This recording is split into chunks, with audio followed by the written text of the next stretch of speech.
que tem o Flamengo, que segue com o Flamengo na liderança da competição. Direto, ao vivo, a gente está vendo. Olha a Mari Becker onde está, lá em Caxias do Sul. Tô vendo que a torcida do Flamengo ainda não foi embora, não é, Mari? Porque o rubro-negro venceu por 2-0 e segue na liderança da competição. Tudo bem aí, Mari? Tudo bem, Bruno.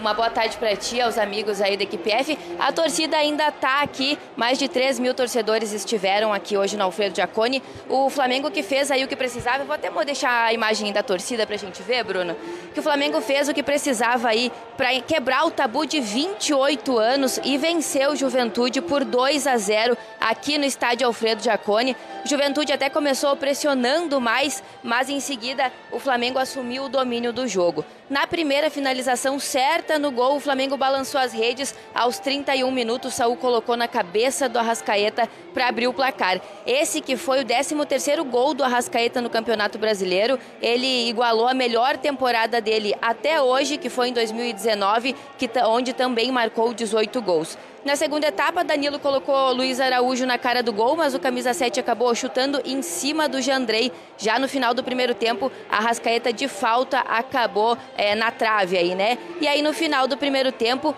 Emerson Royal de cabeça marcou o segundo dele para o Flamengo. Com a vitória, o Flamengo chega aos 50 pontos e na próxima rodada tem aí o clássico contra o Vasco, mas antes disso enfrenta o Estudiantes pela Libertadores num jogo super decisivo e super importante. Já o Juventude aí permanece na zona de rebaixamento e enfrenta na próxima rodada o Mirassol. Bruno, essas são as informações aqui desse primeiro jogo dessa rodada do Flamengo, que continua líder. Boa, Mari. Você volta então já pra gente ouvir o Felipe Luiz, certo? Até já, tá? Isso. A Mari vai lá pra entrevista coletiva. É bom ouvir, né? Na íntegra, né, Zé? Na íntegra. O Felipe Luiz e também a zona mista. Isso, ainda mais o Flamengo, né? Que tá no topo ali da... E com o Arrascaeta brilhando mais uma vez, Breiler. Já não é novidade, né, Bruno? Não, a Mari destacou aí, 13 gols já. O que o Arrascaeta faz nessa temporada, 13 gols no Campeonato Brasileiro. Ao todo, na temporada, são 18. 13 assistências do Arrasca, então 31 participações em gols de um meia que cada vez mais é um atacante decisivo, chega muito na área e o gol que ele faz hoje é de centroavante, o cara que chega dentro da área, praticamente ali na pequena área para cabecear, para surpreender, uma jogada muito bem tramada pelo Flamengo. Olha a inteligência do Saúl, né, na leitura do espaço. O Reginaldo, lateral do Juventude, sai na perseguição ao Samuel Lino e o Saúl preenche ali muito bem o espaço para cruzar e achar o Arrasca para fazer o primeiro gol. Aí o Flamengo já era dominante no jogo, o Flamengo já tinha mais posse de bola, tinha mais finalizações, mas não tinha conseguido acertar o gol. E quando acertou, o Arrasca foi preciso. Mas se tivesse um pouco mais de refino técnico ali dos homens de frente do Flamengo, poderia já no primeiro tempo ter aberto uma vantagem maior pelo domínio que o Flamengo teve, domínio territorial em campo. O time do Thiago Carpini, o Juventude, fez até foi um 4-5-1 praticamente ali sem a bola, né? O Nenê ficava mais livre de marcação, o Talhari fechava pelo lado esquerdo. O Juventude tinha o propósito de se defender e tentar arrumar ali uma bola parada, uma falta perto da área do Flamengo. O Flamengo foi hábil nesse aspecto de não dar esse presente ao Juventude e também de conseguir controlar bem o jogo para não deixar o adversário cercar a área. Então foi um jogo de pouco trabalho para o Rossi. O Jandrei não pode dizer o mesmo, né? Teve de fazer intervenções, mas o Flamengo, mesmo com modificações, conseguiu uma vitória importante, né? Quebrando. Quase 30 anos. 1997, né, Bruno? Não tinha nem ponto corrido ainda. Não, e nesse campeonato, né, no mesmo ano em que o Flamengo enfrentou o Juventude na fase inicial, na segunda fase, que era ali dividido em grupos, o Flamengo voltou a enfrentar o Juventude, perdeu uma, ganhou outra, mas para mostrar como o Juventude é um adversário difícil não só para o Flamengo, mas para os times do Rio. Uhum. Os times do Rio sempre tiveram muita dificuldade de ganhar no Alfredo Jaconi e o Flamengo do Felipe Luiz não tem se intimidado com tabus, se intimidado com marcas adversárias E aí o Emerson Royal, né? Aproveitando muito bem a oportunidade, já que o Varela não estava à disposição, sentiu ali uma pubalgia, e o Emerson Royal foi um dos melhores do Flamengo em campo e ajudou a garantir essa vitória importante. Não há tabu que resista a esse homem. Temporadas com mais gols do Arrascaeta pelo Flamengo, então, que vocês destacavam. O Arrascaeta já igualando a temporada dele mais artilheira, que foi 2019. Olha que bom sinal, prof, para o rubro-negro. Fora os ameaços, a bola na trave, na cobrança de falta, e está se tornando uma constante desse campeonato, né, Bruno? Mas desculpa, prof, como a média de gols por jogo, ela é ainda superior, não é? A dessa temporada, claro, porque a gente ainda tem quantos meses de temporada? Setembro, outubro, pelo menos mais 3, quase 4 meses. São 3 que no câmbio mundial valeriam 6 meses para qualquer outro verdade, país, né? É isso aí. Mas o Arrascaeta, ele tem se tornado especialista em aparecer. O peso desses gols é importante, né? Hoje mesmo o jogo não estava fácil, do ponto de vista defensivo, o Juventude se segurava bem, e aí o Arrasca aparece, como já apareceu, por exemplo, naquele jogo com o Grêmio, que acaba empatado por uma eventualidade, mas ele acha a brecha, né? E hoje também menção honrosa às assistências, né? O Saúl deu uma bela assistência para ele, e o Carrascal dá uma bela assistência para o gol do Emerson Royal. E que são 2 jogadores que acabaram de chegar. Não adianta, a individualidade acaba falando mais alto, né? Quando você tem jogadores como esses, você pega a escalação que o Flamengo coloca em campo, as substituições que ele faz, é coisa que nenhum outro time no Brasil pode fazer. O Juventude até fez o que poderia fazer, uma bela partida do ponto de vista defensivo. A única chance mais aguda que teve foi aquela que o Rossi pega em 2 tempos, né? Acho que do Talhari. É muito pouco do ponto de vista ofensivo, mas é o que um Juventude pode fazer contra o Flamengo. Foi paralisado por conta de impedimento também, não foi, próprio? Era um dos poucos lances que o Juventude se mostrou no ataque. Muito pouco. E o Arrascaeta concorrendo com o Caio Jorge, o melhor do campeonato, Zé Elias. É a questão da importância, né? O Caio Jorge não deixa de ser importante, para mim, um dos principais jogadores da equipe do Cruzeiro, mas ele é um finalizador, né? Ele depende muito dos outros, embora já tenha feito, acho que se não me engano, foi o jogo contra o Botafogo, não foi? Que ele fez um golaço? Foi Botafogo e foi na Libertadores também, que ele cortou, né? Eu acho que foram esses jogos aí que eu lembro que são muitos gols, né, do Caio Jorge. Mas eu acho que o Arrascaeta é o pacote completo, né? O cara que arma o time, é o cara que dá as assistências, são 13 assistências, né? Ele participa do jogo ativamente. E ele tem um papel de liderança nesse Flamengo. Esse ano de 2025 é um ano de 2025 diferente. O próprio Bielsa falou isso na coletiva da seleção do Uruguai, né? Falou, o Arrascaeta, eu quero parabenizar ao departamento, acho que de fisiologia, ao médico, ao físico. Não, ele está sendo mais regular ainda, Flamengo, não tá? Do Flamengo, por conta que é um novo jogador. E ele não está se lesionando, né? Se você observar, ele não está machucando. Nos últimos anos, ele tem sempre um período em que ele volta, lesiona. Agora não. Agora ele está jogando. Agora a questão além do Arrascaeta eu acredito que estão fazendo um trabalho diferente com ele, né? O trabalho no dia a dia, respeitando às vezes a individualidade, aí o jogador também entra com a questão de opa, peraí, eu posso jogar, não posso jogar, sabe? O autoconhecimento que o ajuda, mas precisa ver também o time do Flamengo, eu acho que ajuda muito o Arrascaeta nesse sentido, porque todos trabalham, todos correm, com a bola, sem a bola. Esse time do Flamengo é um time europeu jogando aqui no futebol brasileiro, sem a bola principalmente. Se você observar o time do Flamengo, ele perde a bola, todo mundo pressiona. O time do Flamengo, nos primeiros 15, 20 minutos, normalmente não deixa o time adversário jogar. Aí faz o gol, tem o controle do jogo, depois recua e administra o jogo até acelerar de novo e depois conseguir mais gols. Um grande exemplo que eu acho que o time do Flamengo é um time europeu jogando aqui no futebol brasileiro sem a bola, foram os 2 jogos contra o Internacional Nossa Senhora, ali foi um banho. O que eles fizeram ali, e eu acho que o Felipe entendeu que o time do Flamengo, especialmente no segundo tempo, tinha dificuldades. Agora não, agora você já vê um time mais equilibrado, com a entrada do Saúl, que é um cara mais experiente, então a bola vai para um lado, a bola vai para o outro. Ele sabe se projetar na hora certa, então você não tem os espaços deixados como se deixava antigamente, ou recentemente. Então é impressionante. Você vê, só para te dar um número, eu estava assistindo o jogo ali com os teus amigos na redação. Tudo rubro-negro, viu, Zé? Rubro-negro? Todos não, só o JP. Entendi. Então, e aí falei para eles, né, assim, se bobear no segundo tempo, dá até para colocar o Felipe Luiz ali, atrás do do último jogador do Flamengo, falou assim, agora toca, pega a bola, vamos jogar pro outro lado, distribui, vem cá, toca ali por dentro, porque o time do Juventude praticamente ficou o tempo todo atrás, e o time do Flamengo toca aqui, pressiona, joga para um lado, depois joga aí vira, sabe? Parecia a brecha, né? Parecia um treino que normalmente o time faz durante a semana, aquele 8 contra 9, né? 7 contra 6, 5 contra 4, porque é impressionante a superioridade do Flamengo. Segundo tempo, passes do Juventude, 85. 85 só? Passes do Flamengo, 288. Só no segundo tempo. Quer dizer, só no segundo tempo o Flamengo passou mais de 200 passes a mais que o Juventude. 203 passes a mais que o Juventude. Com nota artística, então são 50 pontos, professor. Esse ano a gente vai ter, talvez, campeão e vice com mais de 80, 85 pontos. Muito provavelmente, porque a campanha do Palmeiras já é a melhor campanha do Palmeiras, melhor das que o Palmeiras é campeão. E ainda tem o Cruzeiro nessa disputa também. Lembrando que agora o Cruzeiro só vai pensar em Copa do Brasil lá na frente, enquanto Flamengo e Palmeiras vão dividir a atenção com Copa Libertadores. E essa noção que o Zé falou, noção até coletiva, né? Do time que ataca, do time que defende em bloco, junto. A gente vê muito jogador de defesa do Flamengo atacando, porque tem a segurança, porque sabe que o time vai voltar. Isso aí tem muito a ver com os jovens não, mas com os jogadores que chegaram depois, né? Sim. Jorginho, Samuel Lino. Saul também? Saul. Todo mundo entrou como se já jogasse aí há muito tempo, entendendo a ideia do técnico.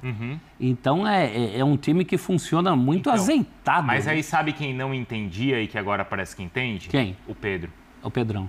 Porque não tinha essa discussão do próprio Felipe colocar em dúvida ou era o Pedro ou o Arrascaeta em campo? Lembra que foi o início de todas as críticas e depois da confusão que gerou até aquele puxão de orelha? E os dois estão jogando juntos e está funcionando, Breler. Tá funcionando, embora eu tenha achado o Pedro hoje um pouco mais desconectado do jogo. Poderia ter saído, já que a bola não estava chegando tanto para ele, né? O Flamengo até tinha posse, mas uma certa dificuldade de infiltrar. Poderia ter saído mais da área, e aí você tenta disputar com os zagueiros, e ele faz isso muito bem, né? Principalmente no pivô. Mas do ponto de vista de comportamento, o Pedro evoluiu muito depois daquela chamada. Começou a ter mais participação, principalmente no momento defensivo, algo que o Felipe Luiz valoriza. Então, valeu a pena também do lado do Felipe Luiz ter dado aquela bronca pública, as arestas aparentemente foram aparadas, e a gente vê um time do Flamengo, e esse funcionamento que você cita, Bruno, de Pedro e Arrascaeta, ou mesmo quando não joga o Pedro, o time ainda é contundente, o time consegue fazer vitórias como essas, né, quebrando um tabu de 28 anos, porque nenhum outro time do Campeonato Brasileiro, e arrisco dizer até da América do Sul, tem a mesma solidez e o mesmo repertório ofensivo do Flamengo. Porque é um time que, se a gente olhar no papel, com as opções que tem no banco, né, você poder se dar o luxo de, mesmo num elenco desfalcado, ter um Carrascal para o segundo tempo, ter o Saul e até o Alan para substituir o Jorginho quando não está à disposição, poderia ser muito um time baseado no intuitivo, no talento individual, mas a gente percebe o Flamengo, mesmo num jogo difícil em Caxias, a gente sabe a maneira como o Juventude dificulta as coisas, sobretudo para times cariocas,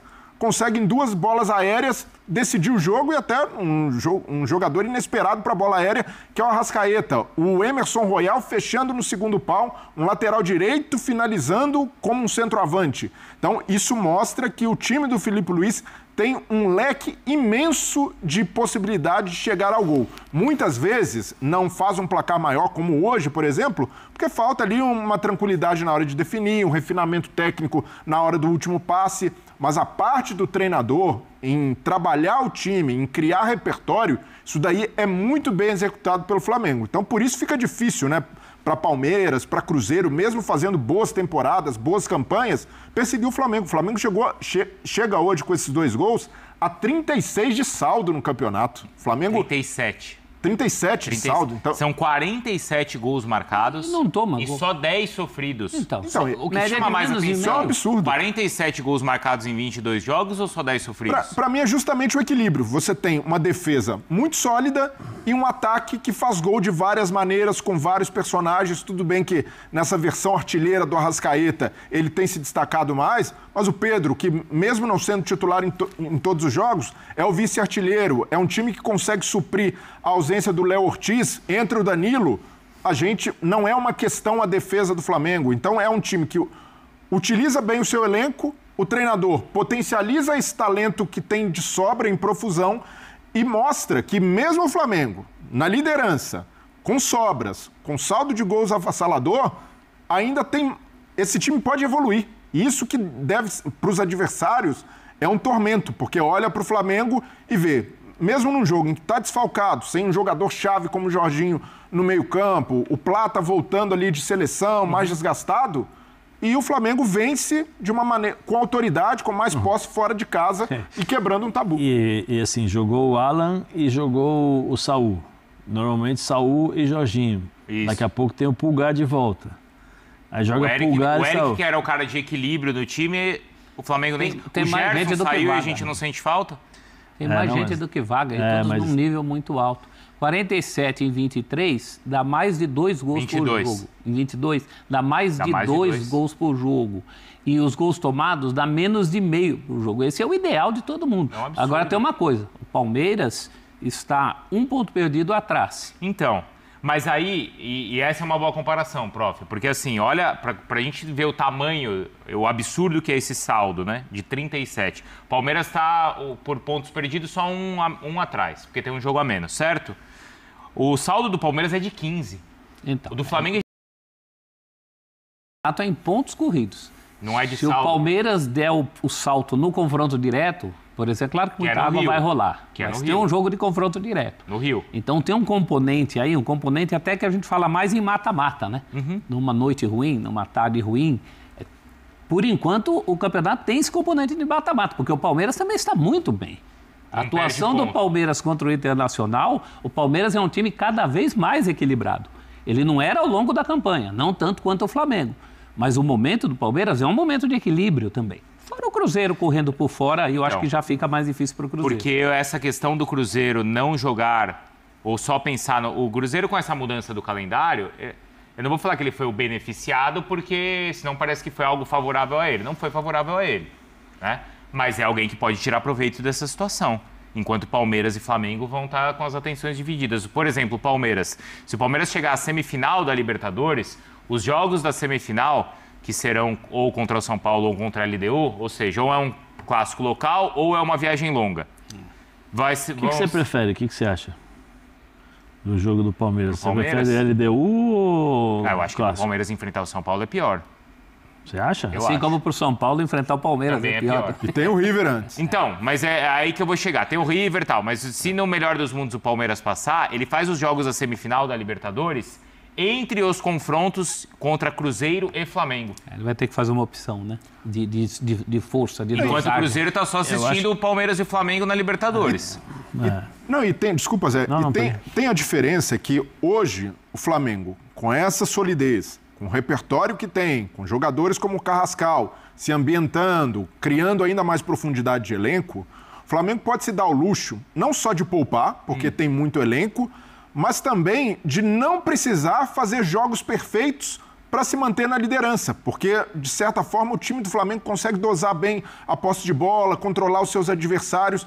Já Cruzeiro e Palmeiras precisam beirar a perfeição para tirar o título do Flamengo. E não estou falando aqui de vantagem, porque a vantagem do Flamengo até aqui não é tão expressiva e não é proporcional, para mim, à diferença que existe ainda de futebol. Mas para Cruzeiro e Palmeiras acaba sendo uma subida de ladeira. Mesmo o Cruzeiro tendo esse conforto de só pensar na Copa do Brasil em dezembro, depois do fim do Campeonato Brasileiro, é muito difícil porque não tem margem para erro. E o Flamengo, eu vejo que o Felipe Luiz consegue contornar melhor, por ter um melhor elenco e também por ter uma forma de jogo mais consolidada. Sabe Zé, o Felipe vai começar a falar. então Você na quer ouvir íntegra. o Felipe Luiz? Na íntegra. Então tá aí, meus amigos, o Mengão que simplesmente quebrou um tabu histórico. Parceiro, quase 3 décadas para vencer o Juventude jogando lá naquele terreno de Caxias do Sul. Porém, o tabu foi quebrado. O Flamengo venceu o jogo por 2-0. 2-0. Arrascaeta na sua melhor fase artilheira e o Emerson Royal. O Emerson Royal que substituiu o Varela e conseguiu ali fechar o caixão do Juventude. Flamengo 2, Juventude 0. e o Flamengo chegou à marca dos 50 pontos no Campeonato Brasileiro e agora é mais líder do que nunca. O Flamengo segue aí na liderança do Campeonato Brasileiro. E, logicamente, né, o Felipe Luiz agora vai poder trabalhar com calma para o jogo contra o Estudiantes na próxima quinta-feira no Maracanã pela Libertadores da América. Vou deixar aqui os créditos para o canal da ESPN Brasil e também para o canal do Sport TV. O link deles se encontra na descrição do vídeo como forma de créditos. Vou pedir a você que não é inscrito para se inscrever no canal, ativar o sino e deixar o like. Daqui a pouco eu volto e trago mais novidades para vocês. Afinal de contas, isso aqui é nossa paixão, isso aqui é o nosso amor. Fui, nação!